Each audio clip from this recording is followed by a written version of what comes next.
All right, guys, we're going to get started here. J-Dubs, we're live on YouTube. Good job. Tuesday already. Goodness gracious. The Tuesday edition of the I Love CVille show. Man, Monday flew by. Like and share the show, my friends. Give the show a like and a share. We work hard for you. And the only thing we ask in return is a like and a share. Subscribe to our YouTube channels. We're trying to build that following on YouTube. Nearly, what are we approaching? 400 and some thousand views over there. This was a headline we didn't get to yesterday. Counselor Lloyd Snook just walked by there, about to enter the Macklin building. Love seeing the counselor. Two-term counselor, Lloyd Snook. If you have any questions or comments or topics that you would like us to relay on air, put it on the feed, and we will mention it on the I Love CVille show. I have an interesting article from the Cavalier Daily that I want to relay to you, which is an insider's look into the lawn at the University of Virginia. Items I didn't know about in this coverage, in this article. The lawn has 54 rooms. Is there a way we can silence the sound on the Facebook Messenger? The lawn has 54 rooms available to fourth-year students. Only 48 are assigned through the competitive review process. 6 rooms are endowed to specific organizations or groups. We'll talk about that today on the show. I also want to talk about what Albemarle County could learn from the Charlottesville City zoning disaster. If you're a supervisor in Albemarle County, I would hope you are following the zoning debacle that is the city of Charlottesville very closely. I would also imagine if there's a number of people that were willing to pony up their own money to sue the city on a new zoning ordinance, that pot of people is even deeper in Albemarle County, just from a population and number standpoint. Are we live on their group, J-Dubs? Okay, cool. Let me know when we're live on the group. I think we are live on, are we live on my Facebook page? Excellent. Thank you very much, Judah Whitcower. And we are live on I Love CVille now. Excellent, Judah Whitcower. Let us know if there's any topics that you want us to consider on the program, and we will happily relay them live on air. We love crowdsourcing ideas from you, the viewer and listener. That's what we want the show to be, the water cooler of conversation and content. We work hard for you, and literally the only thing I ask in return is if you like and share the show. Randy O'Neill, Vanessa Parkhill, and Jeremy Wilson, welcome to the program. Mr. Wilson, it's good to have you as a regular viewer and listener of the I Love CVille show. I know you're watching from Tennessee, and I want you to know that we very much appreciate your viewership and your listenership, Jeremy Wilson, and your comments on the show. I sincerely mean that. All right, I think we can get rocking and rolling. We live on the group? Okay, you get it live on the group when you can. Philip Dow in Scottsville, thank you, sir. But I think at this point we should get the show rolling, and then we can get it live on the group when you can. Are we live on LinkedIn? Oh, excellent. And we're live on Twitter, right? Gosh, things are going really well. I'm grateful for that. Kevin Yancey, hello. All right, let's get the group live when you can, but we'll start the program now, my friend.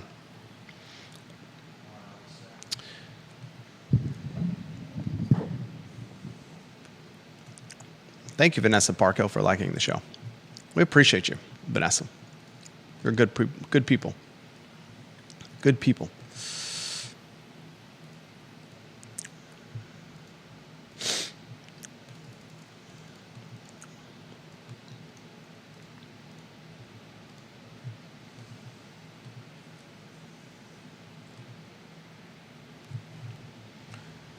Guys, welcome to the I Love CVille show. My name is Jerry Miller. Good Tuesday afternoon to you. We appreciate you watching and listening to the show. We work hard on this program, especially our flagship show, the I Love CVille show, which airs Monday through Friday, 12:30 to 1:30. And the concept of the program, we have a lot of new viewers and listeners. The concept of the show is to be the 20 25 version of the newspaper from yesterday or from a generation ago. And in that newspaper, you had various sections of content. The front page, your most important stories, and then you had the front page above the fold or below the fold. You had the commentary section where folks were offered their opinion on topics that they thought mattered. You had your sports section, your lifestyle section, your government section, your business section, your real estate section, and so on and so forth. And that's kind of what we're trying to do here. As some of you know that watch the program, my background is old media, traditional media, legacy media, both, actually all three, print, radio, and television. And we're kind of using a little bit of all that experience with producing this content. Now, the game plan with the I Love CVille show when we launched it, goodness gracious, what is it, like 10 years ago, nearly 10 years ago? I'd have to give you an exact amount, but I can tell you that the amount of videos and the amount of shows that we're producing on the I Love CVille Network YouTube pages are approaching 5,000 unique videos. Goodness gracious. And the game plan with launching the show was to, frankly, attract attention to some of the businesses that you see behind me right now. VMV Brands is an advertising agency where we manage the brands of a number of companies in Central Virginia and Charlottesville and beyond. And we've kind of branched out into real estate, into deal brokerage, into owning and buying and selling real estate for ourselves, and helping our clients in their pursuit of finding deals in Central Virginia, and we're working on a number of those now, and it's exciting. It's an exciting time to be a deal broker. It's exciting time to be someone who's kind of at that crossroads of helping raise venture funding for businesses that need to expand or need to launch or need to grow, and we do a lot of that, folks, just quite a bit of it. And the uncertainty out there on Main Street and on Market Street and on Preston Avenue, and the turmoil on Wall Street, and the roller coaster ride of our retirement accounts and our Roth IRAs and our 401ks has created a level of interest with our shop and our firm, and the text messages and the phone calls on my phone that, frankly, I haven't seen in a really long time. I saw it during COVID. I knew during the pandemic when we launched, goodness gracious, nearly 5 years ago, Charlottesville Business Brokers. I knew that launching a business brokerage arm or division with our firm was going to be a good idea, because many folks were reaching out to me and they're saying, Jerry, I need to sell my business. I don't want to take a third mortgage against my house, or I don't want to pull a HELOC against my house, or I've already done that and I don't have any more capital tap, and I need to exit this business that's been like a child of mine for so long, and a lot of people help me do it. And as an entrepreneur, you get one or two of those phone calls, three of those phone calls, and you're like, you know what, I can do this. I can help connect people that want to buy stuff with people who want to sell stuff, and I can structure the deal with letters of intent and seller finance arrangements, and we can create a path for everybody to be somewhat happy. That's what we're doing with real estate and business brokerage now. And during COVID, my phone was ringing off the hook. It was people saying, look, we need help. We need help. We need help. And we need help because we're unsure what's happening. And that level of we need help has surpassed the pandemic today. It is a greater level of asking or requesting for help now than at peak COVID, which is startling. It is a sign of how vulnerable things are nationally and how vulnerable things are locally. And I had a viewer and listener yesterday who was traveling up Interstate 64 and tuned into the program while he was in his vehicle, a man I respect and I look forward to running into in person from time to time. He's watching the program. He knows who he is. I'm going to respect his anonymity, which he requested when sending me this message. And he was traveling up and down Interstate 64. And he said, I was listening to your show yesterday, and I wanted to offer some perspective for you and Judah on what you covered on your Monday show. And I'm going to relay it to you, the perspective he shared to me in direct message. It was done very succinctly and 4 specific points. And we'll use that as a springboard to discuss the headlines you see on screen. And some of those headlines are, what can Albemarle County learn from Charlottesville City's new zoning ordinance disaster? And it's been an absolute train wreck, folks. And it's a train wreck that's continuing to create collateral damage for a locality in the city of Charlottesville that is without a city attorney on staff right now. And I'm going to utilize this commentary from this gentleman who listened to the show while traveling up Interstate 64 back home to ask you the question, are Albemarle County's Board of Supervisors absolutely completely out of touch right now with a 4-cent real estate tax rate increase that's bubbling and percolating on the dais? I mean, goodness gracious, how do you ask people for more at a time where the number one employer in the region is saying we're doing pay freezes and no 3% cost of living bonuses, and people might actually get their pay cut? So I'm going to ask the supervisors, and some of them are friends of mine. I mean, I would call Ned Galloway a friend.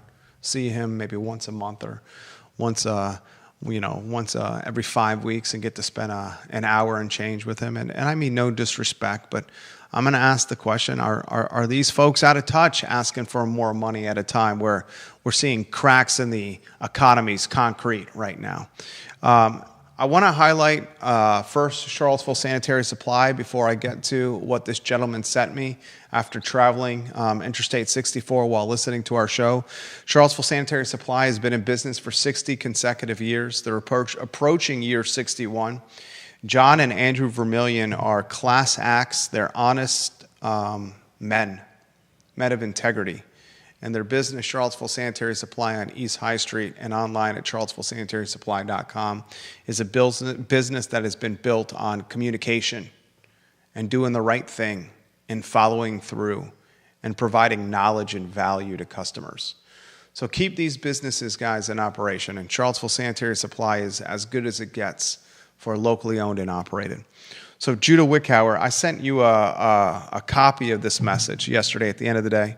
I'm going to read it on air, and I think it's a great diving board into today's pool of headlines on the Tuesday, April 22nd edition of the I Love CVille show. First, a gentleman, and we respect everyone's request for anonymity, said, please use anonymous cover for me on this topic. And he said, you and Judah's show yesterday was an absolutely fantastic program.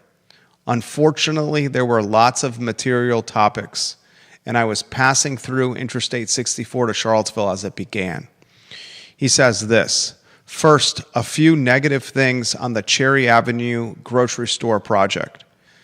That project, he says, and he's in this business, ladies and gentlemen. He's in the business of development. And he says, that project is either going to fail after philanthropy stops 30 months into the project as the project is hemorrhaging and in the red, or that CVille grocery store is going to morph into a popular and trendy Foods of All Nations type grocery store that will further gentrify Cherry Avenue and CVille and evolve it into a Belmont 2.0, which will worsen the conditions of folks currently living in CVille because it will make the neighborhood considerably more unaffordable. That's the first point he made after yesterday's program. You and I, Judah, had a back and forth on that yesterday. I want to talk about the grocery store. This is an angle that we have not talked about, that the grocery store kind of evolving or morphing into this like boutique or Tony or like farmers market or foods of all nations type thing, and how it could gentrify the neighborhood even more. We'll talk about that. Second, he says, Jerry was right on yesterday's show in his discussion with Judah. The rich and the wealthy get richer in down times and down markets, especially in Charlottesville. Wealthy or wise can ride out what's about to happen, and real estate in the urban Charlottesville ring will not crash like it did in 2006, because those of us here have so much more equity and wealth than we did in 2006, 2007, 2008, and beyond. He says we will see severe stagflation in our local micro market due to this. Median wages will drop and unemployment will rise, but services and housing will not correct in our market, which is different than 2006. And he closes by saying this, Judah, if you want to go studio camera on a two-shot. He says, I am an independent and centrist voter. He says, a lot of uneducated and ignorant people are about to get what they voted for. I'm not throwing shade at people, he says, but anyone who voted red in November and anyone who thinks that the current president gives a rat's tail about the common man is an absolute fool. And he says, thanks again for a fantastic show yesterday. I enjoyed it while driving up Interstate 64 back home to Charlottesville. I appreciated the comment, and I want to unpack the comment and talk a lot of stuff tied to that on today's show. Yesterday's program, Randy O'Neill, thank you for watching the show, and Jeremy Wilson, again, thank you for watching the show. Yesterday's program, I reflected on Judah, and there was some doom and gloom in it. And there was some doom and gloom in it because of concerns that we've talked about off air that made their way on the show. And obvious concerns we have are this tariff war that's in its early stages with China. Yeah. The fact we know that Trump is of this dark triad mindset where he's basically playing a game of chicken with the world's economy, and certainly with China. And I think we all are in agreement that Trump is one that generally is not going to back down in a game of chicken. And I'm concerned that what if China doesn't back down in the game of chicken as well? Does that mean the Chevrolet pickup truck and the Ford pickup truck collide and hit each other head on? And what happens if they do? And the real life game of chicken, the drivers die. What happens in the proverbial tariff game of chicken? Is it a crash of significant proportions? And I highlighted on yesterday's show that these housing prices just continue to escalate as we have these influx of people looking to move to the area and, claim their white picket fence and their their 5-bedroom or 4-bedroom house and their acres of land, and as the out-of-market money comes in, the prices go up. As the second point of concern we have, the cost of living just continues to escalate. Remote work, hybrid work, or retirees coming here by the hundreds. Yep. I also highlighted on yesterday's show, the impact, which we've been very diligent about covering, these new schools, the Data Science and the Paul Manning Institute, the Biotech Institute, creating a population increase of very wealthy people. Mm-hmm. We talked about mortgage rates upticking. I mean, late last week, close of business last week, mortgage rates were at the high they have been in all of 2025. Many of us, including me, anticipated rates to drop by this time with Donald Trump in office. We expected him to pressure Powell as he's doing and for rates to actually drop. Powell's just ignoring the president.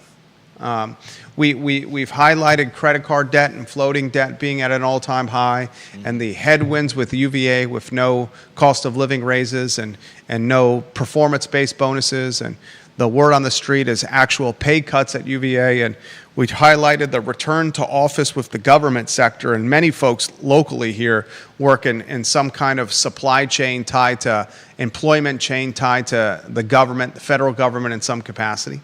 And layoffs are happening in the federal government thanks to Musk and Doge, right? We highlighted the frontline workers, retail and hospitality and food and beverage, and how they can't afford to live here, and how small businesses are looking for folks just to work their jobs. And the $20 an hour to work in retail or to work in a restaurant just does not cut it anymore. Yeah. Because folks are driving 45 minutes to those jobs and they just don't want to do it, right? So we've highlighted all these indicators of why we're concerned.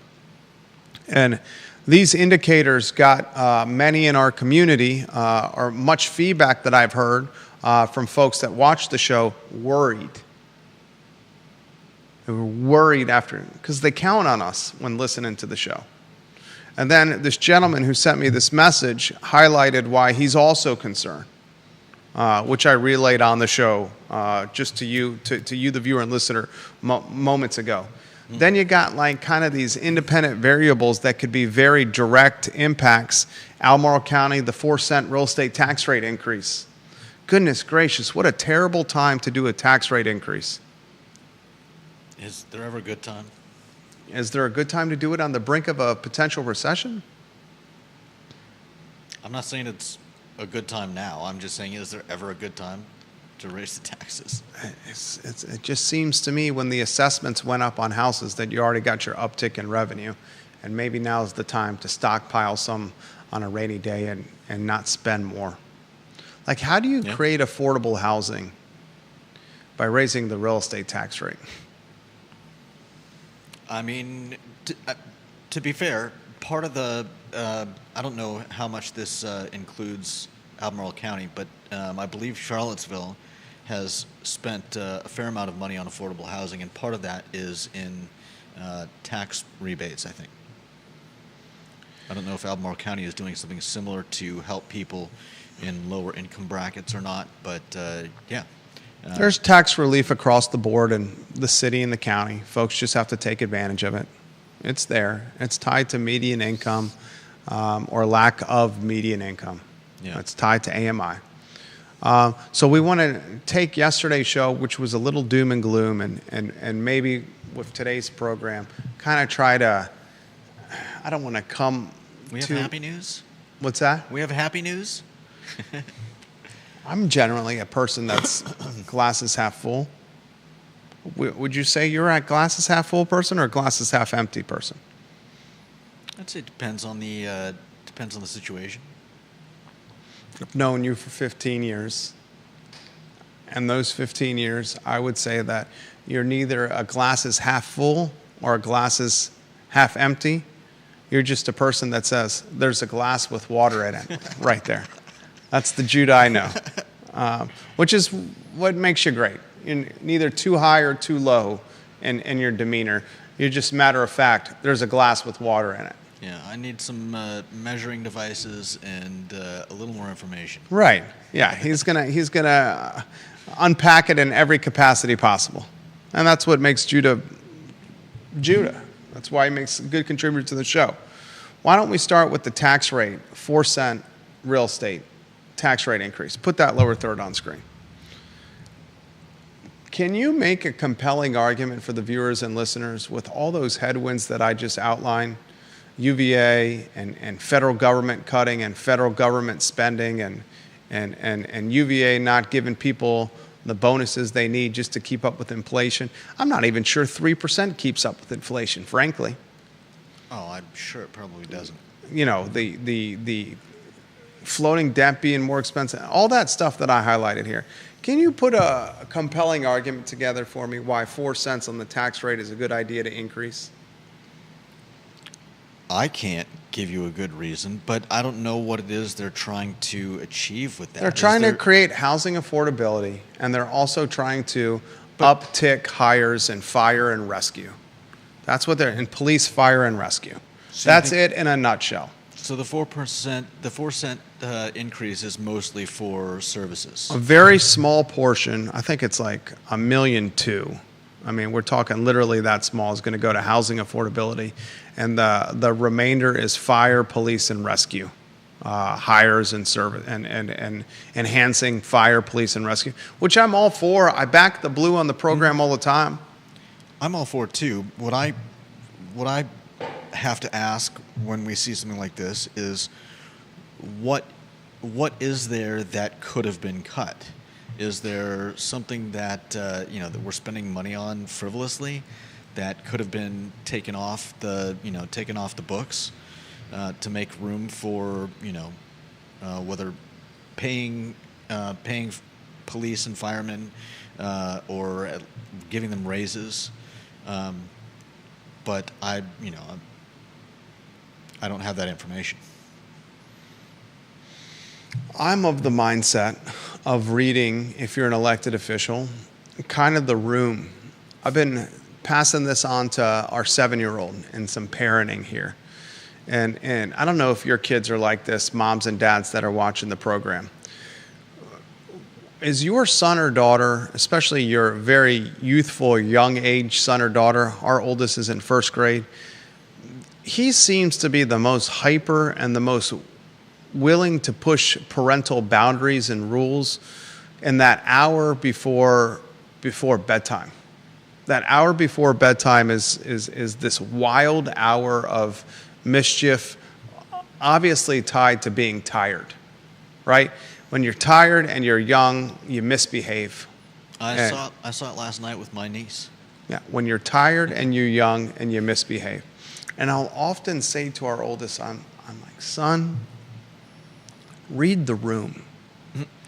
Your mother and I are finishing dinner, or we're cleaning up from dinner. Your mother and I are just trying to catch our breath after a full day of work or after a full day of raising you and your brother here.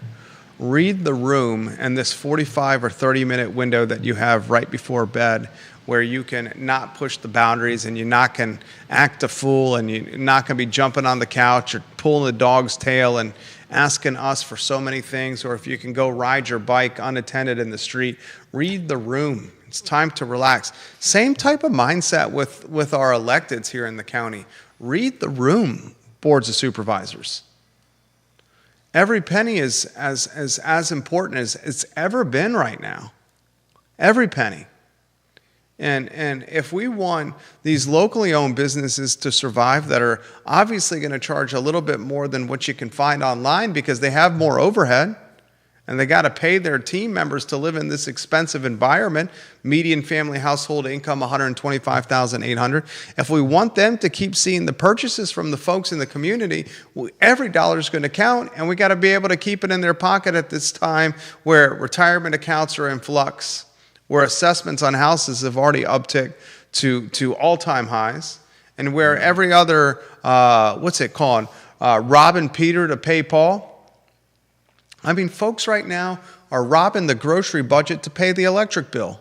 Folks right now are robbing the cable company to pay the cell phone bill, right? We're all trying to figure out this household budget of how we can keep the ship afloat. And any extra is going to be tough to swallow. So I'm hoping Albemarle County can learn from Charlottesville's misguided ways in a lot of examples. And the city of Charlottesville, goodness gracious, do I love it. I named one of our businesses I Love CVille because I love it so much. I love it because of the eclectic nature of its citizens. I love it because you got the food, and you got the smart people, and you got the music, and you got the outside stuff, and the college sports, and this pedestrian downtown mall, and you got opportunity. I mean, goodness gracious, do we have opportunity here if you choose to pursue it. But goodness gracious, do I see a lot of stuff that the city of Charlottesville has done horribly. I mean, absolutely horribly. New zoning ordinance, it's been a year and a half, ladies and gentlemen, and nothing has materialized from it. Taxes over the last handful of years, and Sam Sanders will say, look, we're not doing any tax increases this year. I understand that, City Manager Sanders, but everyone's assessments went through the roof. You may not be tinkering with the tax rates, but the assessments went through the roof. They're still getting more money for the coffers. What's the county going to do to learn from Charlottesville's mistakes? And the last time I looked around the city of Charlottesville, seemed to me it looks pretty homogenous with its demographic. Pretty pretty wealthy and vanilla out there in the city of Charlottesville. How many people drive by our I Love CVille studio every day? I counted the other day in a 60-second period of time in the middle of a day on a work day. You know how many cars I saw drive by both lanes on Market Street in a 60-second period of time? I do know. 53. Almost one per second. Because you got both lanes going. How many people walk by our studio and this storefront on Market Street? I don't know, 20, 30? Especially around lunchtime as they head in and out of that grocery store and look for food on the downtown mall. Mm-hmm. I would challenge you one day, and we could do it with the studio camera on the show. We can put that studio camera on Market Street. And one day we could just do an experiment, almost like the person holding the counter at a sporting event, and they're counting the people that go through the turnstile with that hand counter. We could do a hand counter and just take a look at what we see with folks walking by the studio. Mm-hmm. And we can categorize them based on demographic. I do stuff like this, kind of like the study of human behavior, like a social voyeur in a lot of ways. Just watching and learning from human behavior. That's what a good negotiator does. People talk about in business, how do you become a good negotiator? How do you become a good deal maker? You know what the best deal makers do when putting a deal together? They figure out what both sides really want. And they figure out what both sides kind of want and what both sides don't really care about. And they try to get the really wants that both sides want in the deal and some of the kind of wants in the deal. And how you figure that out is by being super in touch with human behavior. I want to figure out if Albemarle County is super in touch with human behavior in the sixth largest county of the Commonwealth. What does the human behavior indicate to the Board of Supervisors it should do with its budget? Because every department or every entity has their hat in hand looking for more money. Fire more money, rescue more money, police more money, schools more money, nonprofit more money, affordable housing more money. You got the activists from Charlottesville, the Livable Charlottesville organization, realizing that they have made such a clown show and disaster of zoning and the new zoning ordinance in the city. Do they realize? Goodness gracious. Aren't they pushing it on Albemarle County? It's been 18 months, and we have nothing with the new zoning ordinance of merit from development in the city. I'm not disputing any of that. I'm just asking, do they really realize? We got a lawsuit that's still moving forward, a lawsuit that is now defended by an outside law firm. The city of Charlottesville does not have an attorney on staff. And the plaintiffs are digging their heels in the sand and saying, let's go. We're going to keep this lawsuit active. And even if we lose, we're going to appeal because the judge should have been presiding over this case in the first place because of conflict of interest. It's going to be probably another God knows how long until there's any clarity. So these activists that push this forward have shifted their attention and, like Judah said, are wanting the same thing for Albemarle. Is the county smart enough to learn from what the city screwed up? I genuinely have that question for you. We'll have to wait and see, I think. Is the county smart enough to learn how the city has screwed up? Listening to some folks that are loud and organized, that are small in number, but appear large in number because they organize on social media and attend ghost town in-person events for speaking. Do they learn that that's not the masses of people? I'm sincerely asking you that question, viewers and listeners. Martha Freeman, thank you for watching the program. We appreciate you. I'm curious of your take on that too, Judah.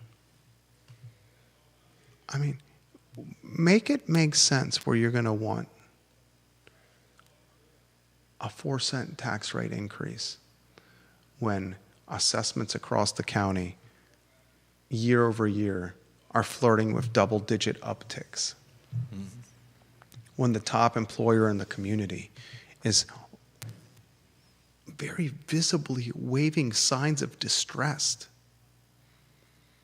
Signs of distress where the Board of Visitors wants to cut the operating budget and whittle it down from $5.8 billion a year to a much lower number at the same time that federal funding in 2023, $384 million, is in absolute peril.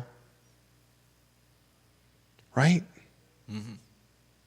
At the same time, the driver of revenue for the university, the health system, has morale at what could be at an all-time low and has community or patient trust synonymously at maybe an all-time low.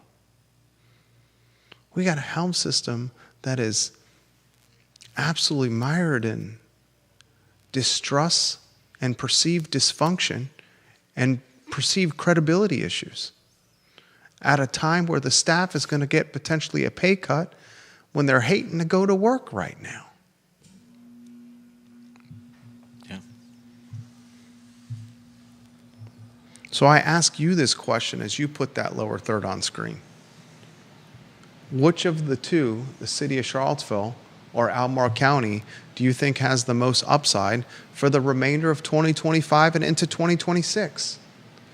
Albemarle County or the city of Charlottesville, if you had to hitch your wagon to something, which has more upside in 2025 or 2026? And you can think about that for a second.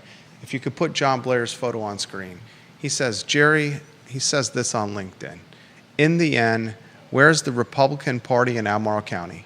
Sean Tubbs is reporting that there is only one Republican running for the Board of Supervisors this year. I have never heard of the gentleman. I have already had a Democrat door knock in that district. I don't think anything changes in the county until there's a viable GOP. Explain this to me. This isn't about our politics. This is just about human behavior observation, okay? Take the Commonwealth of Virginia, right? Youngkin won the governor's mansion. Yeah.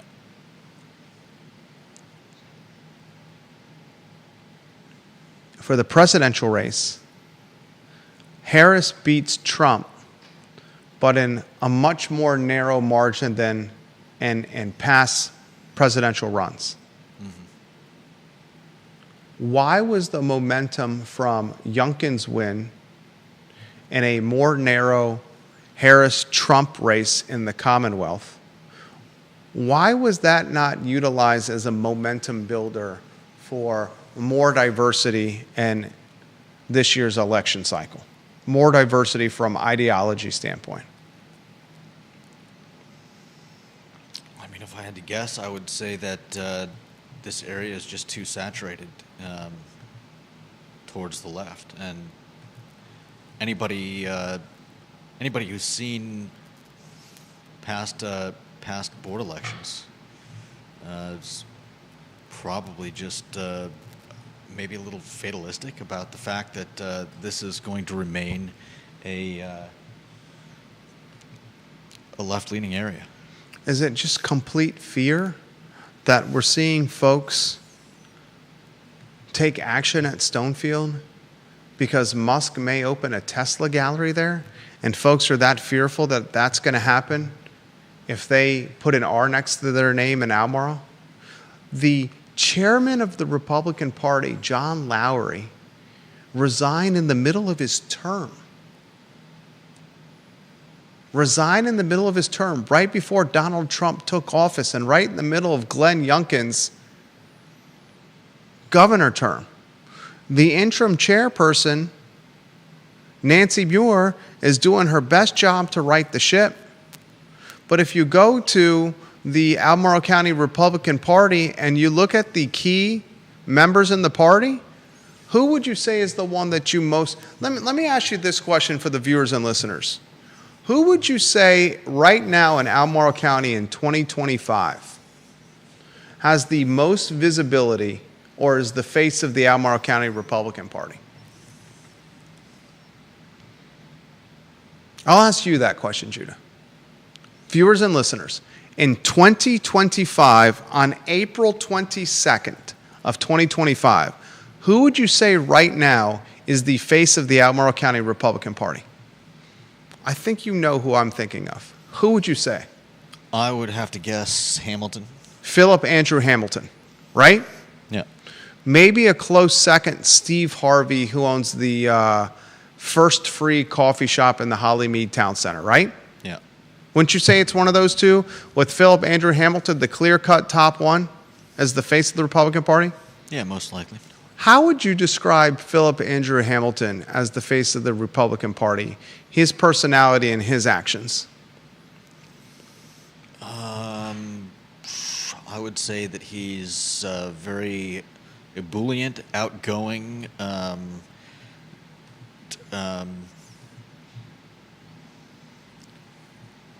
That's a tough one. I need some more time to think about it. He's polarizing. I'd have to hear what his platform would be before I'd. He hosted he led a protest at Stonefield, a pro-Musk protest at Stonefield.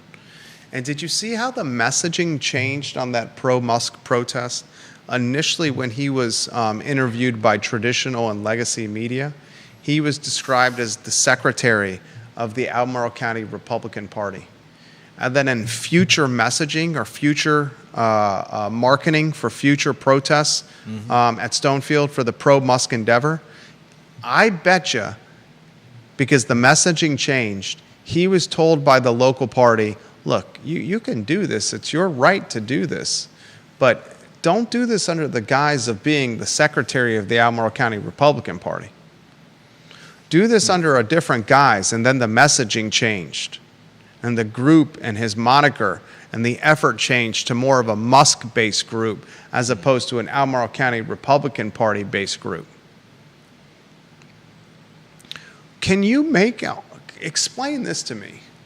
Why in 2025, where there is a Republican in the governor's mansion, right?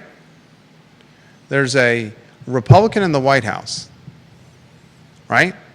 There's the 5th District representative is, and some people would say, more right and more wackadoo than even Bob Good. And that's saying something. Why are we going to say that the Albemarle County Republican Party is as splintered,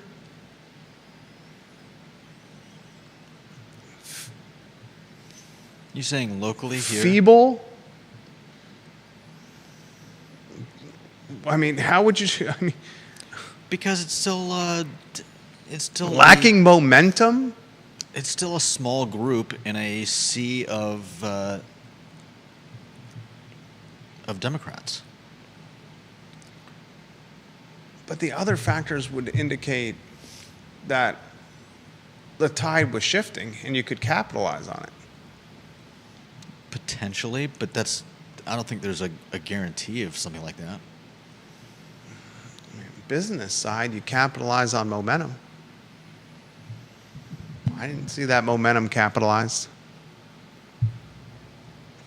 That's the point Mr. Blair's making there. William McChesney makes the comment. There's a lot of complaints that Hamilton hasn't been doing at town hall. Screaming Mimis want to come to that and disrupt it. I think he's talking about John McGuire.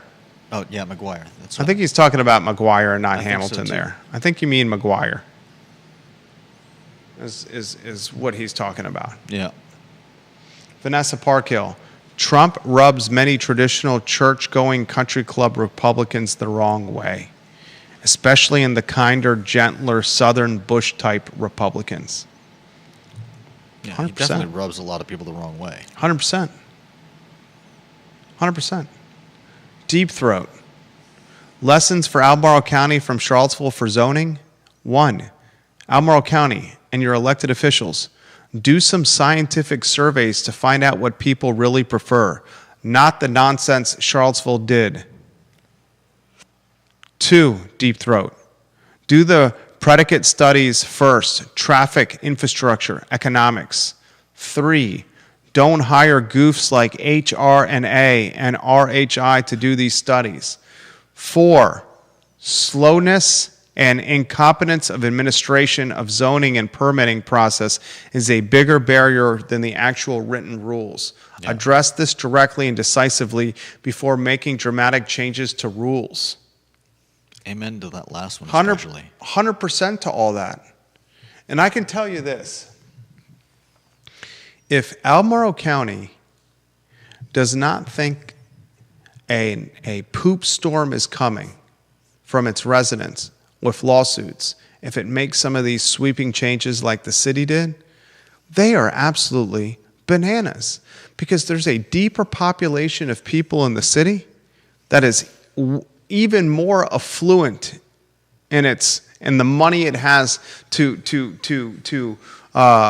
launch a campaign against something.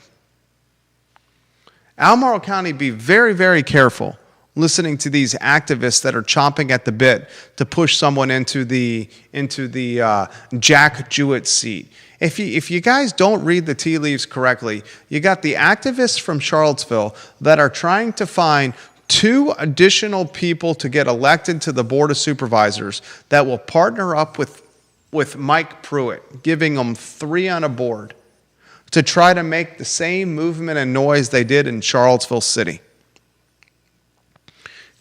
Talk to me how in the last 3 or 4 years with what we've had elected in Charlottesville City, that the city's in a better spot.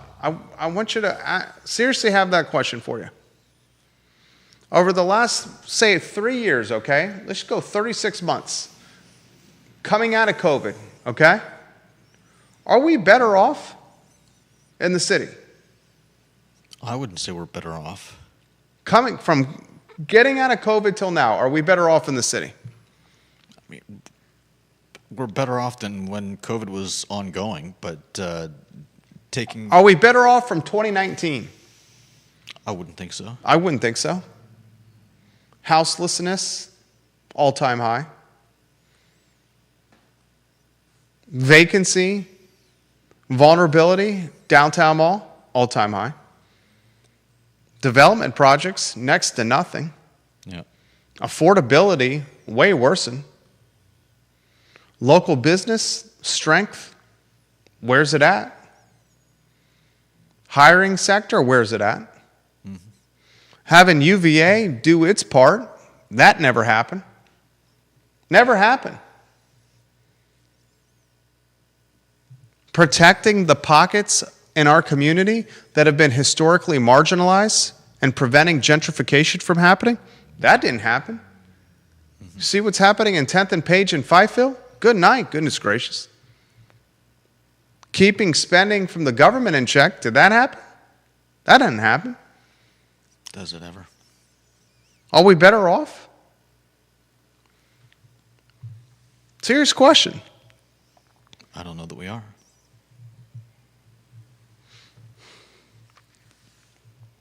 And what can the county learn from that?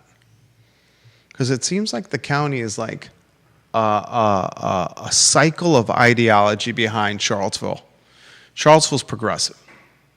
It's your market leader in the region. It's your market leader on ideology, on thinking. It's your market leader on these new food concepts that are popping up, these new ideas, these creative foodies. It's your market leader on the music scene, the city, and the region. Clearly market leader in the music scene. It's progressive with its thought. And the county, Albemarle, is about an election cycle, about a 4 to 5 year period, kind of behind Charlottesville in the rear view, watching what Charlottesville's doing. County's bigger in size. It's bigger in population. It's got deeper pockets as a result. But in a lot of ways, it's the little brother to the city's big brother. And the county's always watching what big brother's doing right and wrong. What's the little brother going to look at big brother and see what it did right and see what it's done wrong coming out of COVID? Mm-hmm.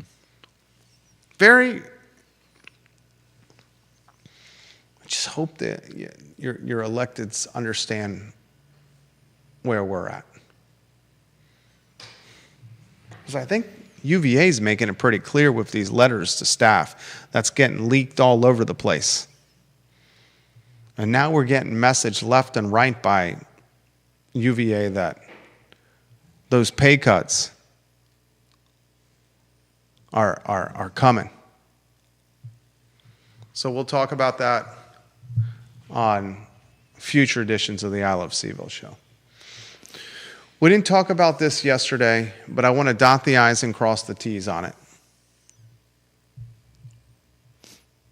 This cross street on the downtown mall and the limitation on cars on the cross streets, probably about time that's done. And there's some merchants downtown that are going to hate me for saying that, because they're saying their staff, especially late at night, they wait for their Uber rides when they're leaving their server positions or their back of the house positions after 2 a.m. and they need a ride to get home. They wait for their Ubers on the cross streets because they're lit, or the delivery drivers are dropping off food at these various restaurants by parking on the cross street. I mean, heck, you see Scotty, the UPS guy, he's always parking his truck on the cross street and then taking the cart, delivering the packages. That's one of the main reasons they highlight for keeping the cross streets open, along with not changing something else with the mall. What if they put in lights? What if you just eliminate the cross street traffic altogether?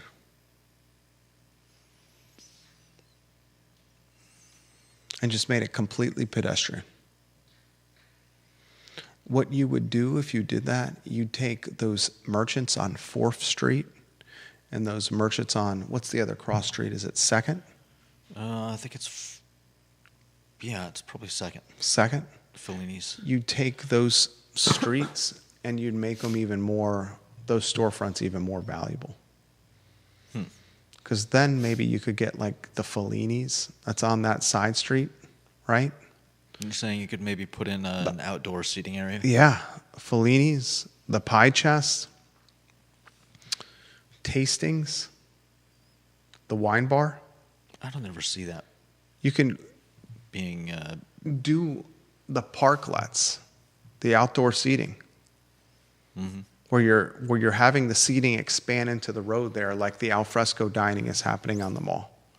Something's got to happen, folks, downtown, to huff some life into it. And again, I'll just wave my hand in the air about the designated outdoor refreshment area. The Tom Tom Festival this past weekend was fantastically done. And there were tens of thousands of people downtown that aren't normally there. And did you see how many of them were walking up and down the mall with a beer or wine or cocktail in their hand? Large amount of them. It's time to do something. Make some kind of change happen. All right. It's the Tuesday edition of the show. Judah Wickower and yours truly, Jerry Miller.